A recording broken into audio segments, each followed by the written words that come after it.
before becoming an author, our next guest spent a decade as an Army Apache helicopter pilot, during which time he was stationed in South Korea, Germany, and Texas.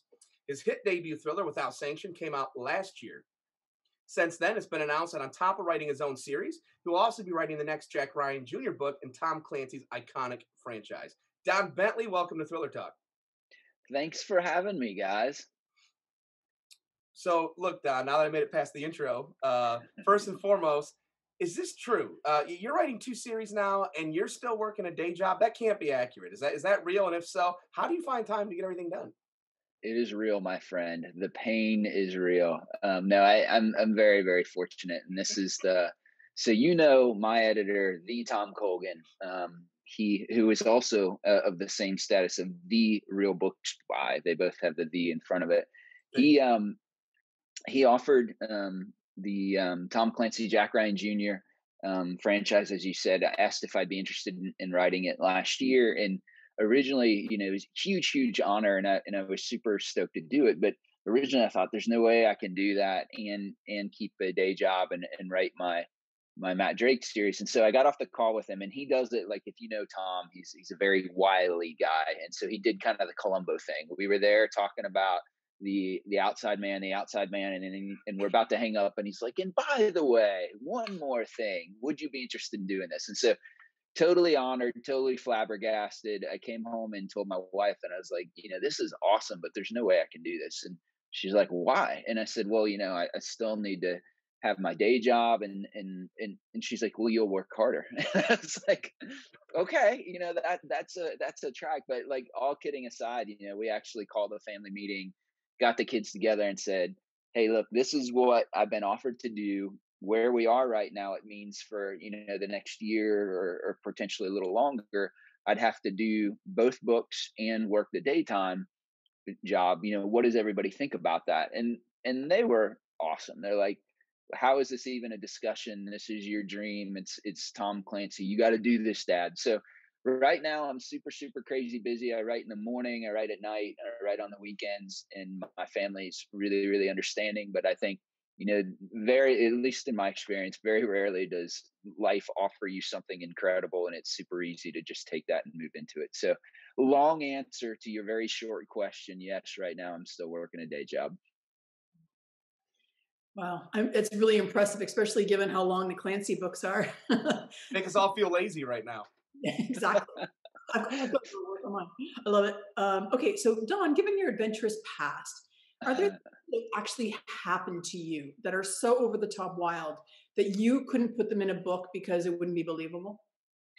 So it's interesting because this has been a theme a little bit I've talked about. I had when I was doing press for Without Sanction, one of the interviews asked me, it was a radio interview, and she said, "Are you Matt Drake?" And I said, "I am definitely not Matt Drake, but I have stood in the same room with him." And so, while the chief benefit of my career, which is that I couldn't figure out what I wanted to do when I grew up, so I did a lot of different things, is that I got to meet some super interesting people and pull a lot of their stories and a lot of things they did. And there's a story I'll tell because it's real quick. I met a guy who was in the special operations community. His wife was actually a helicopter gunship pilot.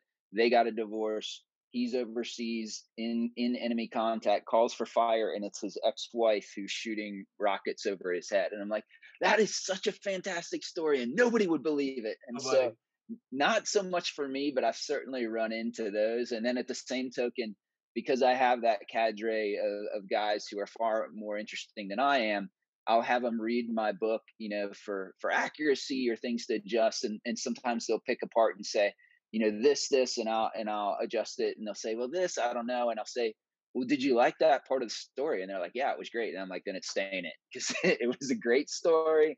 And that's what I'm going for, not a technical manual. Mm-hmm. Your first book, man, was such a hit, and for good reasons. Thank you. So what I keep wondering is, how do you follow that up? So writing a second book, how's it different than writing a first one? And we'll get into the story itself a bit later, specifically like the pressures of writing under deadline for the first time, which I think is something a lot of readers don't necessarily know about or think about. There's a saying in our industry, you have your whole life to write your first book, you have 1 year to write your second. So what was that process like, and how is it different?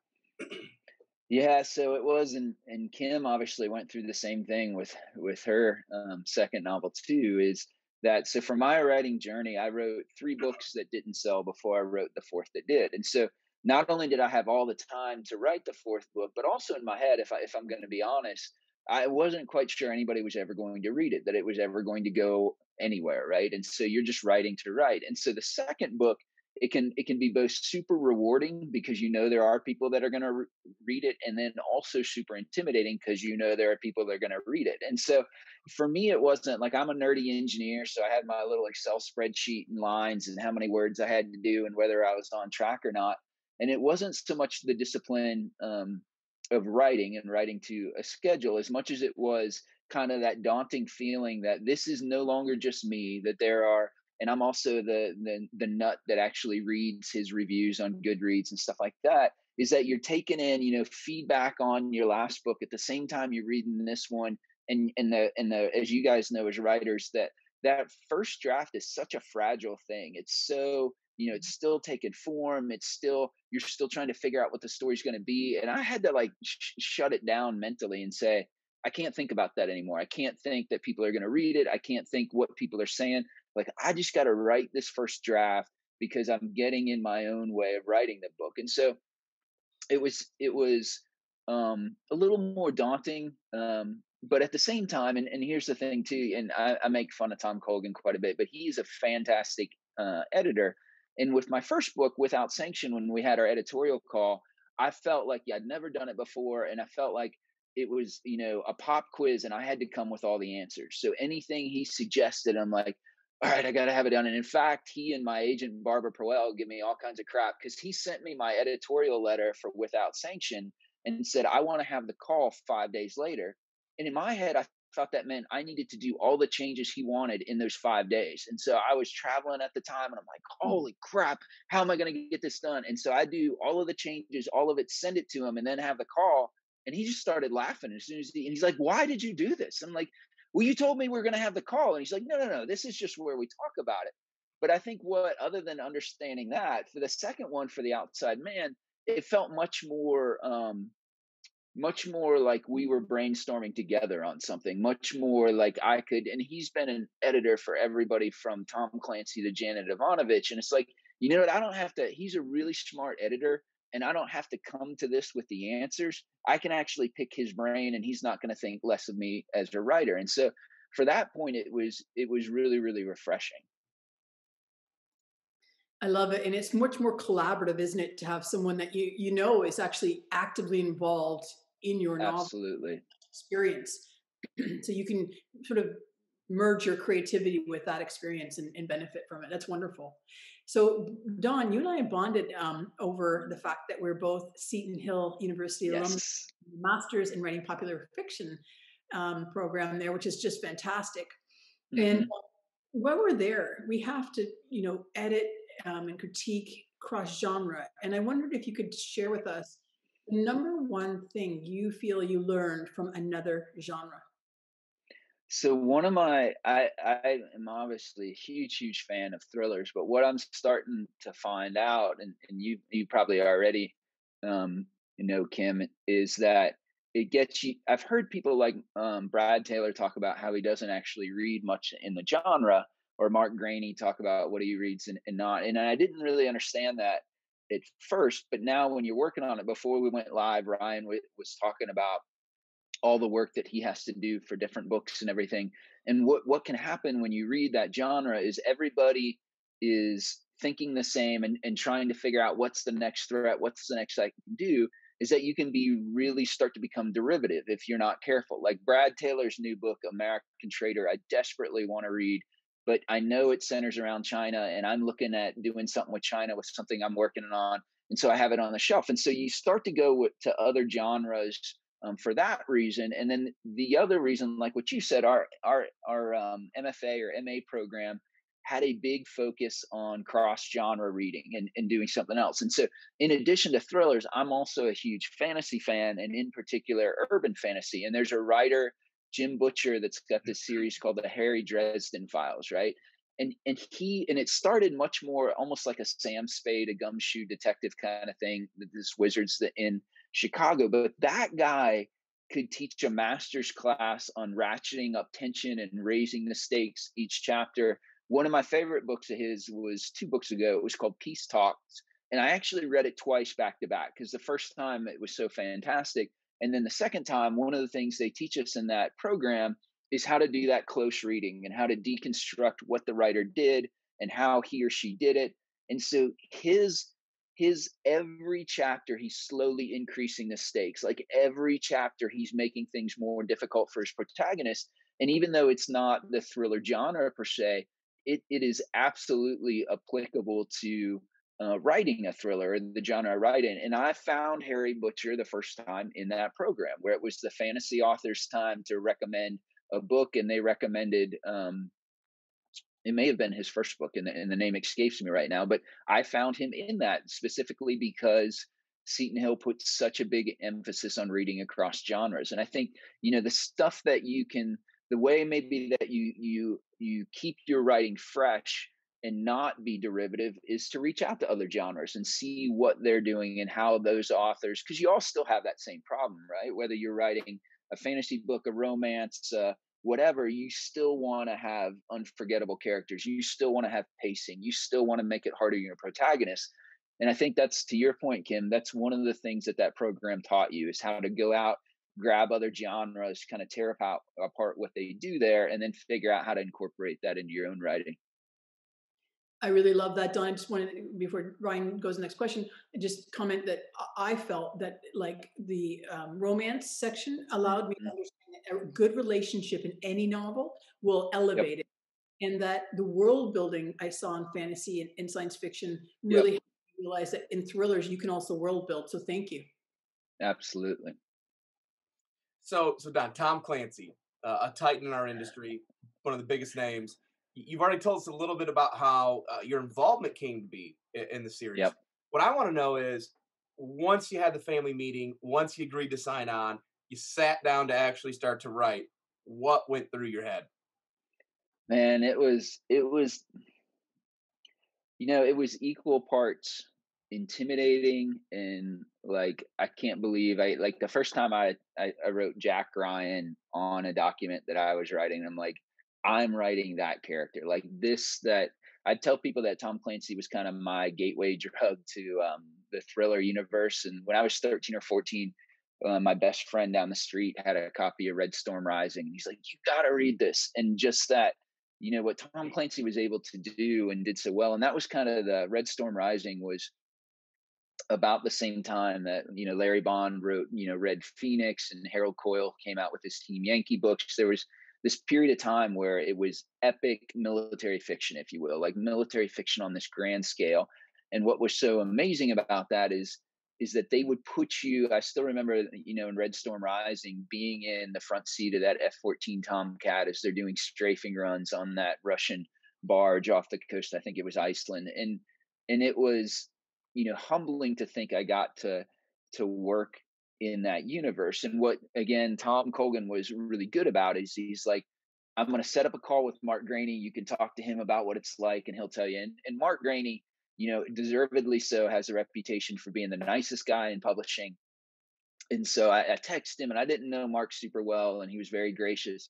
And so we get on the phone, and Mark starts the call with, I told Tom this, and I'm going to tell you, I'm not going to tell you to do this series straight up. Like, I want to lay out the pros and cons for you. You have to know what you're getting into. And then by the end of the call, he's like, you have to do this series. It's going to be so much fun for you and everything. And so it was, equal parts kind of trepidatious, looking around to see if I have it. I asked Mark, do you have a Bible that I can use? And he's like, yeah, I've got this thing and I'll send it to you. And it's this book that's, this thick, and it's got just Post-it notes on the side, and that's his Bible. And so you have to grab Post-it note number 1 and say, oh, Jack Ryan's hair is this color. And so like that was the level of that he had gone through, but there wasn't a Bible, there wasn't the stuff.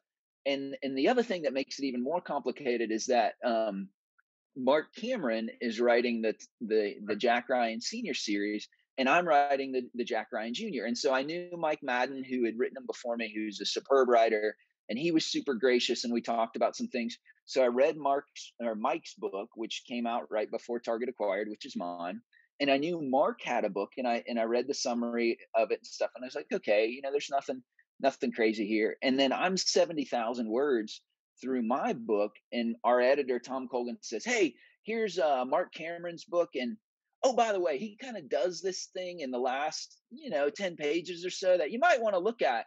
And I don't want to say what he does to give it away, but it drastically affected the 70,000 words that I'd written before that. And I'm like, are you kidding me?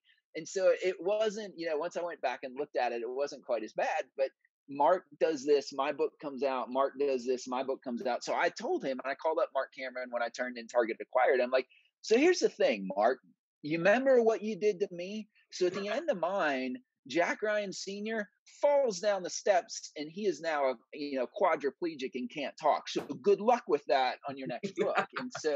And I wouldn't say that because Mark Cameron's a big, scary guy, and I think he would probably crush me like a bug. But that's part of the fun too, right? Is that you talk with the other writers and you kind of get into it. And then Tom Colgan is very much the continuity person who holds it all together. And so Mark Cameron gave me some examples of things that he had gone too far on, and I was like, well, let me see what I can do. And there was a scene where Tom Colgan's like, that is not going to play in Clancy. You took that too far. And I was like, yeah, that's more of a Matt scene that he would get away with. And so it's this super kind of cool relationship between all the writers. And then Tom Colgan is the guy behind the curtain that's keeping us all between the guardrails, I think, as we write these things.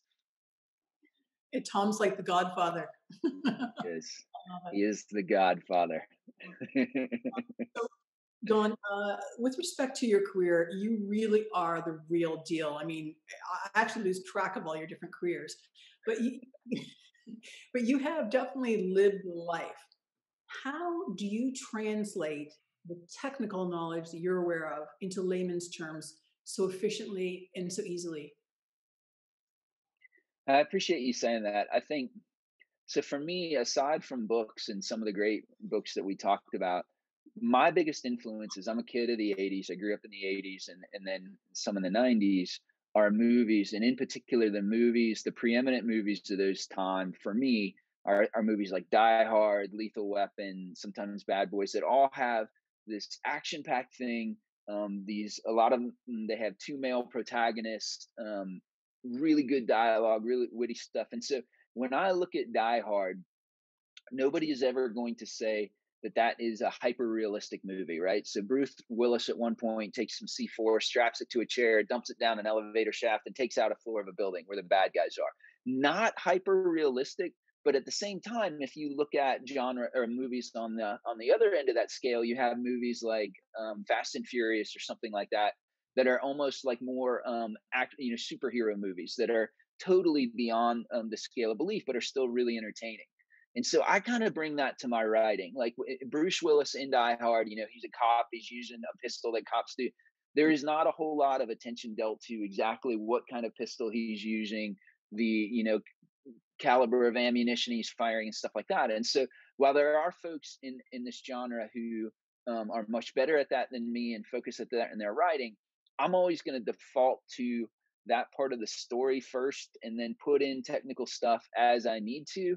I think when I was talking with Tom Colgan the other day, he brought up that one of the things that you can see in a really good writer is that they take the kernel of truth to ground the scene, but they don't give you, it doesn't feel like you're reading a technical manual as you're doing it, right? And so that's what it probably helps that I'm not a gun guy or an equipment guy from the standpoint that that's what I love. I get to use some pretty cool stuff when I was in the FBI and a SWAT guy, and that's what Matt uses, not because I've gone and looked at all that stuff, but because I'm lazy and that's what I used before, and I know a little bit about it.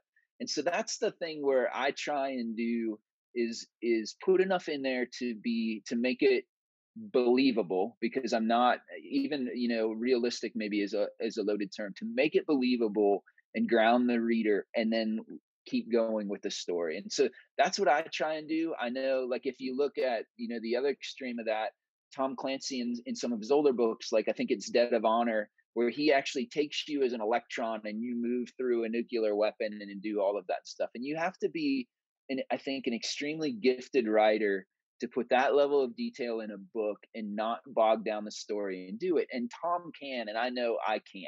And so I just kind of go with the lethal weapon, or with the Die Hard route, I guess. Don, like us, I know you're a big fan of the genre. Don't read it as hmm much right now, but uh, who are some of your favorite authors, and what was the last great book that you read, or maybe a couple of them? So he's not exactly in the espionage thriller genre, but Michael Conley, I love his Oh Lincoln yeah, Lawyer books. And the last one, was it the Laws of Innocence or love something, it. was his Yeah, where, last where one? Mickey Haller has to defend himself. Oh, it's great. That It's a was great book. fantastic. Like, I could not put that down.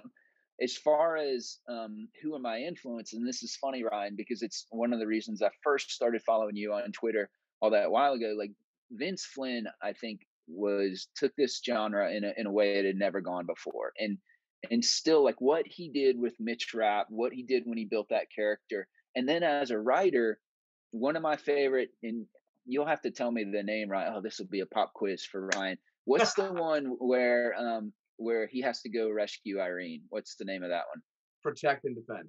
Protect and defend. That's right. So I actually took, when my second or third novel didn't sell, I took Protect and Defend and took an index card for every single scene, and colored the Mitch ones blue, the antagonist red, the third person, and I taped them all to my bedroom wall, which my wife was less than thrilled about at the time.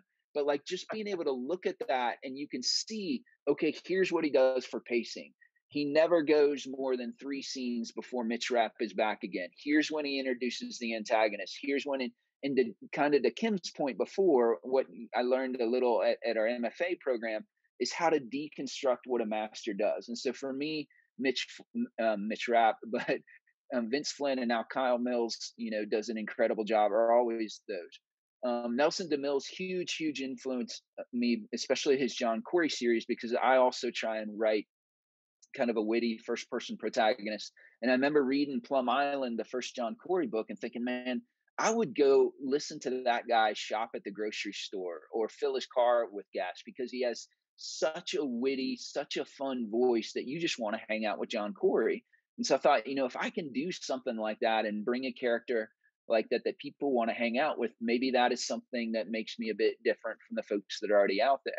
And then certainly folks right now like Brad Taylor and Mark Graney and Brad Thor and Greg Hurwitz, and all of those people that have taken the genre even further are huge influences on me. I haven't, like I said, I desperately want to read uh, American Trader, but I know I've got to wait for a while. But I think, Mark has done this too. Mark just casually decides to write Red Metal and revitalize an entire genre of thrillers that has gone dormant since the days of where Tom Clancy and Larry Bond were writing these sprawling things. And Mark and freaking Brad with Hunter Killer, that I think it was his 17th or 18th book or something, writes what I think is the very best in his series. And he does it after he's written 17 or 18 books. Or Daniel Silva is another one where what I love about what Daniel Silva does is that most of us write characters that don't really age. He's taken a guy who started at the beginning of the series, was this washed out assassin Peyton on the English course, and now is married, has 2 kids, and the director of Mossad. And he somehow still tied all the series together like that and kept it captivating. And so, when you look at folks like that, at what they do, it really does feel like you're standing on the shoulder of giants in some ways. Like, holy cow, like this genre is so freaking good, populated by so many good, men and women who are writing these thrillers like book after book after book, and they keep bringing it and keep getting better.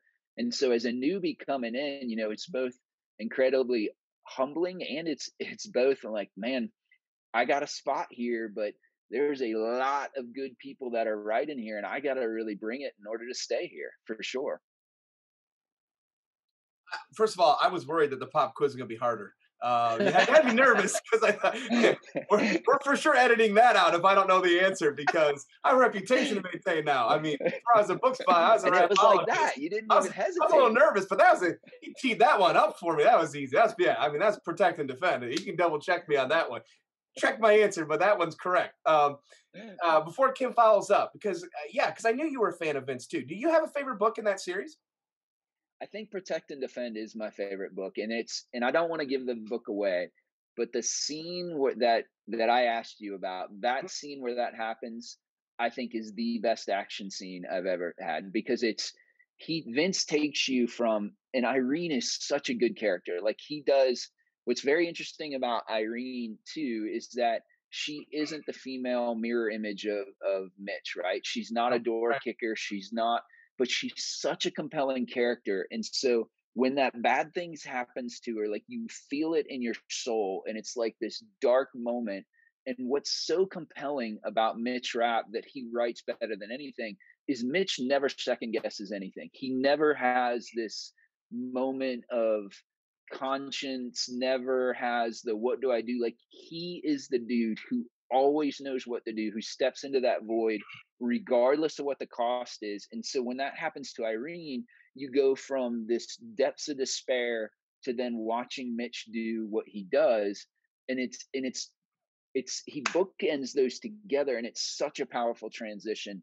That's my favorite one. I think maybe my second favorite one, for much of the same reasons, is American Assassin, because of what you see Mitch gearing up to do something where in that book, in Protect and Defend, it's very much he's in his element. The odds are against him like they always are, but he's willing to go do what he needs to do. To me, the beginning of Assassin is almost evocative of like the Lion, the Witch, and the Wardrobe, right? Where Aslan's like, okay, I'm gonna go do this, and I'm going to put myself out there, and he does that with this guy that's this stone cold killer that is the world's best protagonist, and he still puts him out there, and you're like, I don't know if Mitch is coming back this time. Like, I know he must, but I don't. And that to me is a gift in itself too, right? Like, how do you do that book after book?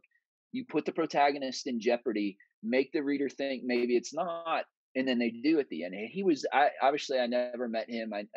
But man, he is the one author where I would love to have been able to have a beer with Vince Flynn. I mean, everyone knows, he's my favorite author all time.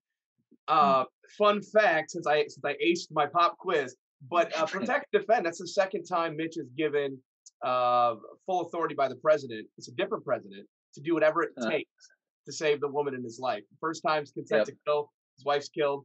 And what I love is just going a step further than what you're saying. Mitch is vulnerable.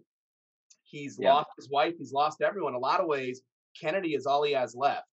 And Yep. when Yep. she's kidnapped, um, there's nothing he won't do, including to the point where there's people on a military base freaking out over the stuff he's doing Yep. when the president Yep. calls and says, get out of his way and let him do his thing. And Yep. so I love that, the depth of that. Again, just taking it a step Yep. further, we have a lot of these Yep. guys.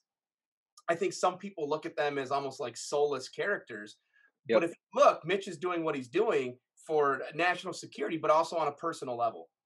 Yep. And that's what I was actually going to say, is that's another thing that Vince and now Kyle do so well, is that Mitch Rapp never comes off as a sociopath. Like, he does some crazy things, but he has this iron core belief system that he never violates and never deviates from. And that's like another master thing, right? Like, your reader will let your character do crazy things if they understand here's what their core values are, and they're not going to violate them, but they'll do anything that they have to do in order to live up to those core values. And that's another one that I think Vince Flynn and now Kyle do an amazing job Yeah, just never hurt any animals, and then you're good. of. Exactly.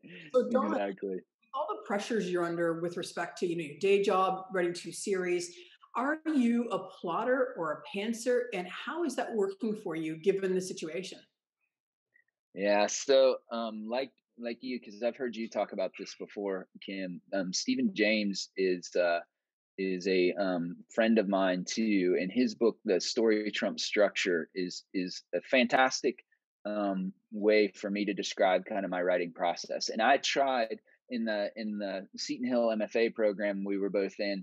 They very much wanted you to plot out your novel and to say here's what it's going to be, and then stick to that. And that it's just horrible for me. I can't sit and write out an outline, and because I feel like it's kind of like what we talked about before, where you don't want to talk to somebody about the first draft. I feel like when I try and outline, it just sucks all the magic out of the book there. And so what I do is kind of, as Stephen describes, is there's kind of a series of questions as I write and say, okay, at the end of a scene, how do I raise the stakes even further? How do I make things more difficult for the protagonist? What are the questions that I asked in the previous chapter that I now have to answer? What that looks like a lot of times, though, is stories will go off in sometimes unexpected directions, which are good, and sometimes not so good, where my wife has on more than one occasion found me kind of with my head in my hands and scene cards all over. And I'm like, I wrote this and I'm here and I can't for the life of me forget how to get from here or figure out how to get from here to there. And so what I do is try and write a first draft pretty quickly. And I've also stopped trying to fix things in the first draft. So what I used to do too is that when a plot point changed and it would have repercussions earlier in the book, I would stop and then go back and fix everything and then keep going. And that's another one where, for me, I feel like with first drafts, you just got to write them quickly. You got to write them while the energy's still there. And then another book that I love that I use quite a bit is Save the Cat. But what I do is take those beats that are in a 3-act structure and I lay them over top of my first draft once I have that first draft done. And so it still doesn't always turn out great. I told Tom what Target acquired. So I just turned in Target acquired 2 weeks ago to Tom, and then we had our editorial call for it last week. Is that there were about 40,000 words that I ended up throwing away from there because it was a subplot that I didn't use, and it just crushed my soul to have to do it. And so I think that's another lesson for me from a writing process standpoint is that when I've thrown away large chunks before, it's typically because I'm writing multiple points of view and I write a point of view character that's not the protagonist that I never end up using, or it doesn't go or the story goes a different direction. And so what I'm trying to do is to be more disciplined and say, I will write just the protagonist through these major beats and then go back and say, what do I really need from the other points of view and add those in? Because a lot of times, as writers, when you get stuck on something, you can either clean your microwave or you can write another point of view character because that's super easy. You don't have plot problems. And so for me personally, I found that I was using that a lot of times to get away from or to duck solving the hard problem that I had to figure out for that protagonist. Because at the end of the day, that's who the reader's coming to see, right? And so you have to figure out what's going on for them. So it's still a work in progress for me a lot, Kimberly. I'm still trying to figure out, but I'm trying to figure out how to get better each time too. I feel you, as you know. You're usually the lone when we go to Thriller Fest panels. It's usually you up there by yourself saying, I'm an organic writer, and everybody else is all organized. And I know it might have been if you said it before, Ryan, but I've heard Kyle Mills say in an interview that he writes like a 42,000 word outline or something like that before he does his Mitch Rapp book, which would be agonizing for me, and obviously works very well for him, but I just couldn't do it. The opposite of Vince, who literally did an outline and took 0 notes at all, which is I didn't know that. Kyle and I ended up meeting. Yeah, that's Kyle and I first met because when he took the series over, he's so methodical in his plotting and his planning. He said, Vince had started the next book, The Survivor, and he wrote a chapter and put it up on his website. Mm-hmm. So Kyle had to finish the book, and he said, look, send me everything that he's got, all the notes, all the stuff. Well, that's what they sent him, the one chapter that was on his website. That's a true story. And I think he freaked out and said, that's it, that's all. And thankfully they knew a guy, this crazed fan, who had every note right down to the color of Mitch Rapp's underwear, which the people at Lionsgate teased me about when they made the movie. I got an email that said, hey, we told you the guy that knows what Mitch Rapp wears. They were shooting some test stuff. And I broke down exactly what he wears. And I literally got an email back from someone at a movie studio that said, you even know the color of his underwear. And I'm like, look, I mean, Vince wrote it. I didn't make it up and like put it in my diary. Like it was there. It's information available to me. So yeah, awesome. But all right. So look, we've teased, and Kim's going to wrap up asking you about The Outside Man, out today. Sure. Great book. Target acquired. You probably can't talk a lot about it yet, but we keep teasing it. What can you tell us about the story, and when's that come out? So Target Acquired comes out in June. I think it's June 6th. So 3 months away, we'll be talking about Target Acquired, I guess. And so It takes place primarily in Israel and Tel Aviv. So Israel, Tel Aviv in particular, but Israel is one of my favorite countries in the world. And it what it's what happens when Jack goes to do something that seems to be pretty innocuous. That he's going to run an asset validation exercise on behalf of a friend who originally asked Chavez to come do it and couldn't. So Jack is there and he's pitch hitting, and as typically seems to happen when Jack's involved, things go poorly, and so it quickly escalates beyond that. And it was a blast to write. Tom Colgan again, the Tom Colgan. As much as I give him crap, the guy is constantly. There was a point where I was texting him about something, and I did kind of half-heartedly like, I don't know if I'm the guy that should be writing this, and he's like, you are absolutely the guy that should be writing this. He's like, I have my one gift as an editor is I can pick the people to write these series, and you're the guy. And so he was super, super encouraging. And one of the things he said to me, I don't remember if it was this or with The Outside Man or something. He said, the writers that are truly great writers, and he used Mark Graney as an example. He said, what Mark does is he pushes himself with every single book. He tries something different. And so for instance, and I can't remember the name, maybe it was 1 Minute Out. Was that the one that he wrote in first person? His last one before Relentless, he wrote it in first person. Yeah. And he'd never done that before. And Tom used that as an example. Is like, that's a great writer because he doesn't he's not satisfied with the status quo. And so I do something at the end of Target Acquired that is the hardest thing I've ever done in my life. And at one point I ripped out, like I normally did, like 20,000 words. And I'm like, I'm not just going to do it. And then I heard like Tom whispering in your voice, you got to try something harder. And so I was like, all right, I'll put it back in. And I had, for a week, I had 40 index cards spread over all over the floor that the dog would walk in and make little plot point changes to as he sat down. And then at the end of it, it came together and it really worked. And I'm like, there's something to that. There's something to, especially the folks who are uber successful that have written, 20 books like Mark has or however many Brad has and all that stuff, is that they keep pushing themselves. They keep trying to make that, Lee Child, another great example, keeps trying to make better. And so that's what I tried to do with Target Acquired. So hopefully when you read it, you're like, yeah, it worked, instead of this might be a very different interview in 3 months. And you're like, Don, you should have thrown it out. Well, I hope that all works out for you. And actually, one of the questions I think that our watchers are burning to know is really truly, what's it like, working with the celebrity COVID diary editor? And so, so it's fun. It's funny you asked that because I had an interview with him yesterday, and one of the themes was supposed to be how to manage writing during COVID or what you did. And I said, there's one thing that got me through COVID. And it was this literary masterpiece called The Journal of the Plague. Like every day I would read The Journal of the Plague. And he's in all seriousness, like he's a fantastic editor. He's very, like I said, very collegiate, very, hey, have you thought about this? Maybe we should do this. And he's also tremendously encouraging, and then can also be the person who has guardrails when he needs to and says, nope, you're not going to do this because it's not Clancy, and here's why. Or and never has he actually said that. What he will say is, here's what I'm concerned about, and here's some different things we could do. And so never, and obviously my long 3-book career with Tom Colgan, he's never said, you got to cut this. He said stuff like, what are you trying to do here?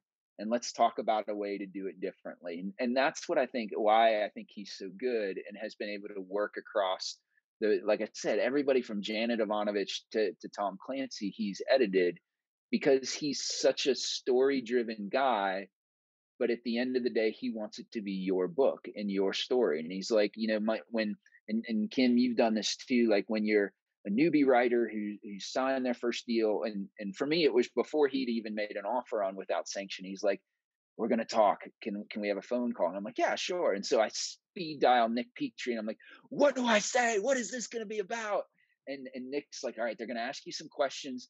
One of them is going to be, can you write a book in a year? And you say yes to that. Yes, even if you don't think you can. And he said, the other one you should ask him is like, what is your philosophy as an editor? I'm like, oh, that sounds really smart. I'll ask that. And so I asked Tom, and he said, at the end of the day, it's always your book. And he said, the story I like to tell, and I forget the author. And he's like, but I was working with this author, and I thought that their ending needed to be different. And the author was emphatic. And so I said, okay, it's your story. And they kept it. And that's the only book that he'd ever edited that won a prestigious award that obviously I didn't pay any attention to. But he said, people ask me, they say, well, you must not be a very good editor because you wanted a different editing or ending. And he said, no, I'm a very good editor because I let my author do what they wanted to do at the end of the day. And so that's the thing, I think with Tom is that he's bringing this tremendous wealth of experience. But at the end of the day, what he really wants to know is what did you want to do, or what are you trying to do as a writer? And then how can I help you get to that better? Or how can I augment what you do? Or how can I make it more effective? And he's super, super good to work for. And he's going to yell at me for that because he said, I said that on another interview, and he called me up and he's like, you don't work for me. You work with me. You work with me. But we all work for Tom. That's how it works. I love it. And that's beautiful.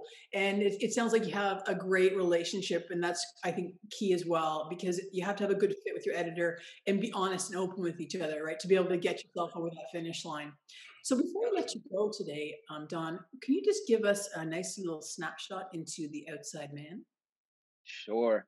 So The Outside Man, like I said, has my protagonist, Matt Drake. And again, I got to do some interesting things in my career, but what was most interesting is the folks I met. And so I met some folks who had a job similar to Matt Drake, and they operated overseas. And most of the time they would either operate under, a legend, or sometimes if they were what's called, a knock or non-official cover, they operate under completely a false name, false pretenses, all of that. And the whole reason you do that is because what you do over there is incredibly dangerous and has repercussions for you, for your family, for everything else. And so you separate that for a reason, right? You separate the person you are, you separate what you're going to do. And one of my friends was telling me about this almost visceral reaction he would have when he would step off the plane back onto American soil. It was like the first time I could actually breathe again, that I knew. And so you're going back to your family or whatever in a environment that is so completely different from what you do, but is kept separate for that reason. And so as he was describing that, I thought, well, what would happen if that failed for some reason? What would happen if that thing that you always left over there followed you back home and now impacts the things that you cared about most, that you sheltered from everything over there?